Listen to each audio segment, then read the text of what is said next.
बिखरे कपड़े, टूटी चप्पलें, अपनों को ढूंढती आंखें। ये मंजर उसी महाकुंभ का है जहां 30 श्रद्धालुओं ने अपनी जान गंवा दी, जबकि कई लोग घायल हैं। सवाल वही है, आखिर ये हादसा हुआ कैसे? इस बारे में आज हम न्यूज़ रूम लाइव में बात करेंगे और मेरे साथ मेरे तमाम साथी जुड़े हैं जिनसे जानेंगे कि हादसे के पीछे की वजह क्या रही। सबसे पहले प्रेरणा, आपसे जानते हैं इस मामले में अपडेट क्या है? देखिए, अपडेट तो यही है, जैसे ही ये हादसा हुआ उसके बाद प्रशासन एक्टिव मोड में आ गया और उसने सबसे पहले जो एसपीजी कमांडोज़ हैं उनको तैनात किया, पुलिस की ज़्यादा से ज़्यादा टीमें भेजी और इस पर काबू पाने की कोशिश की। और एक और चीज़ ये हुई कि जितने भी लोग घायल हुए तभी की तभी उन्हें अस्पताल पहुंचाया गया, एम्बुलेंस आई कई सारी। और उस ये जो हादसा है इसको लेकर बहुत सारी बातें कही जा रही हैं कि कैसे लोग जो अपने पाप धोने आए थे, एक स्नान करने आए थे मौनी अमावस्या वाले दिन, और इतना बड़ा हादसा हो गया कि उन्हें अपने अपने ही नहीं मिल पा रहे हैं। किसी की बहन खो गई है, किसी की माँ लापता है, किसी के सामने अपने ही बेटे का शव पड़ा है। तो बहुत रुला देने वाली तस्वीरें सामने आई हैं और इसके पीछे कई सारी वजहें भी हैं जो बात करेंगे हम आगे। तो हम ये कहेंगे कि बस अपडेट यही है कि बहुत बहुत शुक्रिया हमारी सरकार का, उन्होंने बहुत ही अच्छी तरह से इस पूरी चीज़ को टैकल किया और उन्होंने बहुत ही कम टाइम में इस चीज़ का सॉल्यूशन निकाला और हाथ में ज़्यादा चीज़ बड़ी नहीं हुई और टल गया, खतरा टल गया, हम तो यही कहेंगे। साहिल, वजह क्या रही इसकी? देखिए, सबसे बड़ी वजह जो बयान मानी जा रही है यही मानी जा रही है कि भीड़ काफ़ी ज़्यादा मात्रा में वहाँ आ गई, क्योंकि मौनी अमावस्या थी और अमृत स्नान वहाँ होना था, जिस वजह से हालांकि जो सुरक्षा एजेंसीज़ हैं या हम कहें वहाँ पर जो सरकार है, सरकार ने ये बात कही थी कि हमें पता था कि लोग ज़्यादा आने वाले हैं, पर इतना आइडिया किसी को नहीं होता। और अमूमन यही होता है कि जितनी ज़्यादा लोग आते जाएंगे उनको हैंडल करना उतना मुश्किल होता जाता है। तो कहीं ना कहीं वही इस चीज़ को एक बड़ी वजह माना जा रहा है कि जितने ज़्यादा लोग वहाँ आते गए और क्योंकि सबको स्नान करना था, जिस वजह से एक भगदड़ सी मच गई और उसके बाद फिर जो हुआ मंजर वो सबने देखा। पर यहाँ पर सवाल ये भी उठा कि क्या पुलिस इसके लिए तैयार नहीं थी?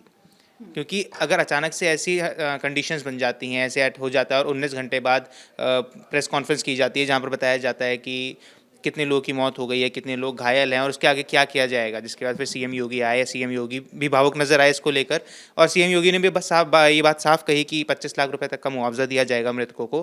पर सवाल अब भी वही है कि क्या पुलिस इतनी चौक चौबंद थी और क्या ऐसी और तैयारियां की जानी चाहिए थी? ये भी बहुत बड़ा सवाल बना हुआ है। देखिए, इतना बड़ा इवेंट महाकुंभ जहाँ पर करोड़ों लोग आ रहे हैं, श्रद्धालु जुट रहे हैं और मौनी अमावस्या अमृत स्नान स्पेशल होता है, क्योंकि बाकी स्नान में उतनी ज़्यादा भीड़ आपको नज़र नहीं आएगी जितना आपको अमृत स्नान में देखने को मिलेगा। तो प्रशासन की कितनी बड़ी चूक रही मेघा? बिल्कुल रही। देखिए, ये सबको पता था कि मौनी अमावस्या आने वाली है और इसमें खासकर दूसरा अमृत स्नान है जो इसमें बहुत ज़्यादा ही भीड़ जुटेगी।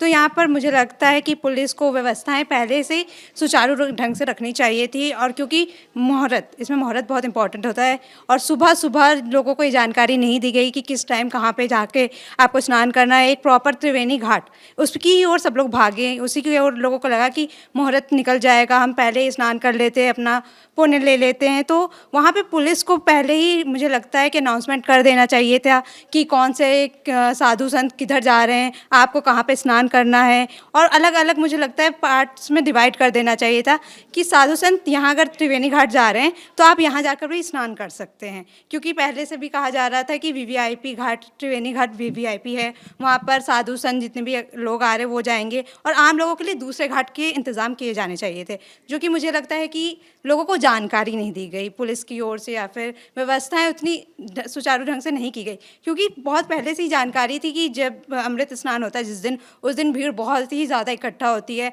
और हर जगह से आ रही है, ना सिर्फ UP Bihar, all over world से आ रहा है, इंडिया की तो बात छोड़ दीजिए, ऑल ओवर वर्ल्ड से आ रही है। तो यहाँ पे पुलिस को मुस्तैदी दिखानी चाहिए थी मुझे लगता है। लेकिन हाँ, जिस तरह से व्यवस्था की गई थी उससे बड़ा हादसा होने से थम गया। मतलब इतनी जाने नहीं गई जितनी भीड़ वहाँ पे थी। पुलिस की व्यवस्थाओं की वजह से ही हादसा बड़ा होने से बच गया। मुझे लगता है बड़ा हो सकता था इस जगह हादसा, जैसी भगदड़ मची थी। प्रेरणा, एक सवाल ये भी कि मतलब सामने आ रही थी ये बातें कि पुलिस अनाउंस कर रही थी कि आप नहाने के लिए जाइए, आगे जाइए, और ये बातें सामने आ रही थी, तो लोग संगम घाट पे वहाँ पे जुट गए थे कि नहीं, हम सब मुहूर्त में ही स्नान करेंगे। देखिए, क्या हुआ कि इसके पीछे कई सारी वजहें हैं। एक तो जो प्लाटून पुल हैं, मतलब टोटल 30 पुल बनाए गए थे, लेकिन उसमें से 10 से ज़्यादा तो बंद ही थे और जिस वजह से भीड़ ज़्यादा थी और वो कम पुल होने की वजह से जो झांसी से लोग आ रहे थे उनको बहुत ज़्यादा चल के आना पड़ रहा था, मेनली झांसी से।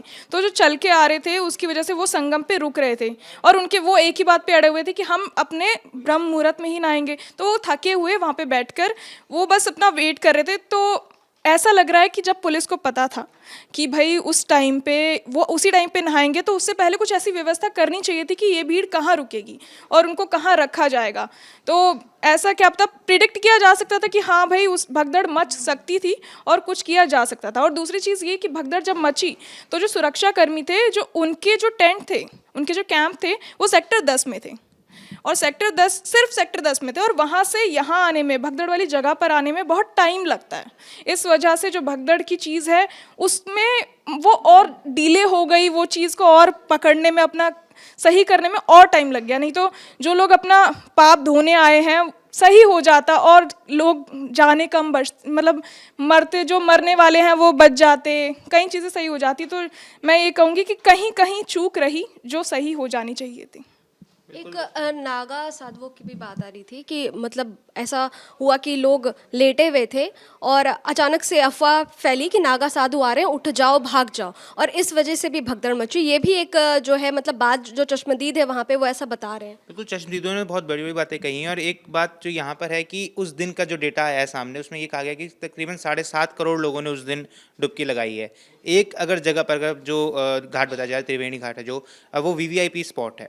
और अब जो इस पूरे भगदड़ के बाद एक्शन लिया जा रहा है उस पर कि वीवीआईपी सेवा को भी बंद कर दिया गया है, रोड्स को वन वे कर दिया गया है और कई एक्शंस लिए जा रहे हैं इस पर क्या ये एक्शंस पहले नहीं लिए जा सकते थे? क्योंकि अगर ऐसी अफवाह फैलती है कि वहाँ पर नागा साधु आ रहे हैं, आप खड़े हो जाइए, तो ऐसे में जब भगदड़ मची, जैसा प्रेरणा ने कहा कि क्या वो कैंप्स और नज़दीक नहीं बनाए जा सकते थे? क्योंकि अगर इतने बड़े एरिया में कोई महाकुंभ हो रहा है तो ऐसा हो नहीं सकता कि आप एक ही जगह पर वहाँ पे टेंट्स बना दें।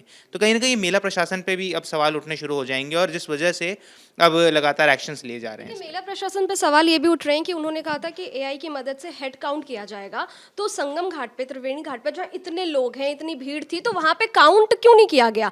जब आपको पता चल रहा है, आपने कहा है कि आपने ये व्यवस्था बनाई है कि आप काउंट कर सकते, तो यहाँ पे इतनी भगदड़ मच गई, अचानक से इतनी भीड़ आ गई और प्रशासन कुछ नहीं कर सकी। बिल्कुल, क्योंकि अगर हेड काउंट आप ऑलरेडी कर रहे हैं तो यानी आपको आइडिया है कि कितने लोग आ चुके हैं। और अगर एक कोई भी घाट होता है, उस घाट की एक लिमिट होती है कि इस घाट पर इतने ही लोग आ सकते हैं या मैक्सिमम से मैक्सिमम इतने लोग आ पाएंगे। जब आपको समझ आ गई ये बात कि इतने ज़्यादा लोग आ गए, तो आपने उस रास्ते को ब्लॉक क्यों नहीं कर दिया? आपने और लोगों को डाइवर्ट क्यों नहीं कर दिया? क्योंकि जो बात कही जा रही, चश्मदीदों ने भी बात कही कि कई घाट खाली पड़े थे, जो वीडियोज़ भी कहीं सामने आएगी, कई घाट खाली पड़े थे, उतनी भीड़ वहाँ नहीं थी। तो वहाँ पर ब्रह्म मुहूर्त में वहाँ पर भी स्नान किया जा सकता था, मगर क्योंकि वो एक वीवीआईपी स्पॉट है तो इस वजह से लोग ज़्यादा वहाँ पहुँच रहे थे। हाँ जी, देखिए यहाँ पे चूक तो हुई है क्योंकि यहाँ पे लोगों का कह रहे हैं कि कोई इंतज़ाम नहीं था, रहने का इंतज़ाम नहीं था, रात काटने का इंतज़ाम नहीं था। तो ऐसे में लोग खुले ही जगह जहाँ उन्हें मिल रहा था वहीं पे बिछा रहे थे। और इसमें मरने वालों में उन लोगों की संख्या ज़्यादा है जो वहाँ पे लेटे हुए थे, जो वहाँ आराम कर रहे थे या फिर अपने बारी आने का इंतज़ार कर रहे थे। और जो लोग बिछड़े हैं उनमें भी वैसे लोग ज़्यादा हैं। तो यहाँ पे इंतज़ाम कहीं ना कहीं मुझे लगता है कि कमी रह गई है सरकार की ओर से। और इस तरह से पुलिस की भी बात करें तो जानकारी नहीं दी गई कि अचानक से बोला गया कि अब साधु लोग आ रहे हैं, अब वीवीआईपी नहाना होगा, स्नान होगा। तो मुझे लगता है कि पहले ही से ही जानकारी दे देनी चाहिए थी, क्योंकि महाकुंभ दूसरा अमृत स्नान था, वहाँ पे सबको पता था कि आज बहुत ज़्यादा ही भीड़ होगी। तो यहाँ पे मुझे कहीं ना कोई कमी लग रही है, क्योंकि अगर जानकारी लोगों में होती तो इस तरह की भगदड़ नहीं मचती, मुझे लगता है। इसमें एक और चीज़ ये है कि ऐसा कहा जा रहा था कि जो एंट्री है वही एग्जिट है, ऐसा भी है। तो ये तो बहुत बड़ी बात हो गई कि ये तो पहले से ही था कि इस दिन मौनी अमावस्या है, इस दिन लोग आएंगे, तो तुमने एंट्री एग्जिट एक क्यों बनाया? तुम अलग बनाते। तुम्हें पता था कि इतने श्रद्धालु आएंगे, इतने नागा साधु आएंगे, तो तुमने अलग क्यों नहीं किया? तो प्रशासन की बहुत बड़ी चूक है। तो वो शायद बस हाथ पे हाथ रख के बैठे थे कि ये चीज़ हो और उसके बाद हम एक्शन लें। लगता है कि क्रेडिट लेने की होड़ भी ज़्यादा थी, क्योंकि मुझे लगता है कि सब कुछ ठीक करने के चक्कर में बहुत सी कमियां रह गई जिसको सरकार ने नहीं देखा, अनदेखा कर दिया गया। तो मुझे लगता है कि सरकार को पहले उन कमियों पे काम करना चाहिए, क्योंकि आगे भी स्नान जारी होंगे तो आगे ऐसी कुछ गलती नहीं हो, क्योंकि आने वाले दिनों में बसंत पंचमी है, उस दिन भी स्नान होगा। तो मुझे लगता है कि अब सरकार को अलर्ट मोड पर आ जाना चाहिए। अब उन्हें अपने क्रेडिट को कम और देखना चाहिए कि वहाँ पर क्या क्या कमियाँ हैं, उन पर काम करना चाहिए। साहिल, वन वे जो अभी प्रेरणा ने बात कही कि कई चश्मदीदों ने बताया कि वन वे था रास्ता, आना भी एक तरफ से है, जाना भी दूसरे मतलब एक ही साइड से है, तो भगदड़ की वजह ये भी एक बताई जा रही है। बिल्कुल, ये बहुत बड़ी वजह इसको मान सकते हैं, क्योंकि देखिए अमूमन अगर हम किसी मॉल में भी जाते हैं, हम किसी पब्लिक प्लेस पर जाते हैं, तो वहाँ पर बहुत से एग्जिट पॉइंट्स बनाए जाते हैं। वो इसीलिए बनाए जाते हैं, अगर भगदड़ मचती है, अगर ऐसी कोई कंडीशन होती है कि बहुत ज़्यादा लोग एक जगह इकट्ठे हो गए हैं, तो वहाँ से आसानी से निकला जा सके। तभी मैंने कहा मेला प्रशासन पर सवाल उठ रहे हैं। वो इसीलिए उठ रहे हैं क्योंकि अगर आपको पता है, अगर एक जगह पर बोला जा रहा है मौनी अमावस्या के दिन 7.5 करोड़ लोग वहाँ डुबकी लगाने आ रहे हैं, यानी वो 7.5 करोड़ अगर त्रिवेणी संगम पहुँच रहे हैं या उससे कम भी पहुँच रहे हैं, तो वो लोग निकलेंगे भी वहाँ से। तो इसलिए वहाँ एग्जिट पॉइंट्स बनने बहुत ज़रूरी थे।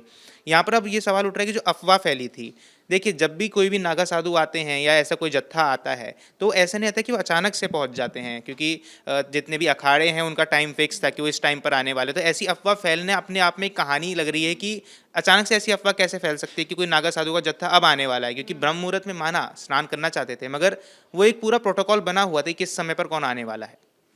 ये भी सवाल है। और एक और चीज़ ये है कि ये जो है, जो भगदड़ मची है, ये पहली बार नहीं मची। पहले भी कई बार ऐसा हो चुका है। पहले जब हरिद्वार में हर की पौड़ी में था तब भगदड़ मची, और कई जगहों पर सिमली महाकुंभ में ही कई बार भगदड़ मची है। तो प्रशासन को मुझे लगता है बहुत अच्छी तरह से काम करना चाहिए था। इतने महीनों से वो लोग काम कर रहे होंगे कि हाँ ये टीमें यहाँ काम करेंगी, ये टीमें यहाँ काम करेंगी, तो उन्हें पहले से कुछ ऐसा प्लान बनाना चाहिए था कि कुछ हो। एक सवाल ये भी था कि नो पार्किंग जोन में गाड़ी घुसाई गई, जिससे दबने से भी कई लोगों की मौत हो गई। हाँ, ऐसा कहा जा रहा है। देखिए, जब जहाँ पे भगदड़ मचती है वहाँ पे साइड स्टोरीज बहुत सारी आती हैं कि इस वजह से हुआ या इस वजह से हुआ, लेकिन अभी जो प्रत्यक्षदर्शी हैं वो अलग बता रहे हैं। तो कई सारी कहानियाँ निकल कर आ रही हैं, हम कोई स्पेसिफिकली नहीं बताएंगे कि क्या और क्या क्या है। देखिए, मामले की जांच जो है वो प्रशासन कर रही है, सरकार कर रही है कि आखिर हादसे की वजह क्या रही। जो भी इस मामले में अपडेट होंगे वो हम आप तक पहुंचाते रहेंगे। आप सभी का शुक्रिया जुड़ने के लिए। शुक्रिया। न्यूज नेशन अब व्हाट्सएप पर खबरों की ताजा अपडेट के लिए न्यूज नेशन के इस QR कोड को स्कैन करें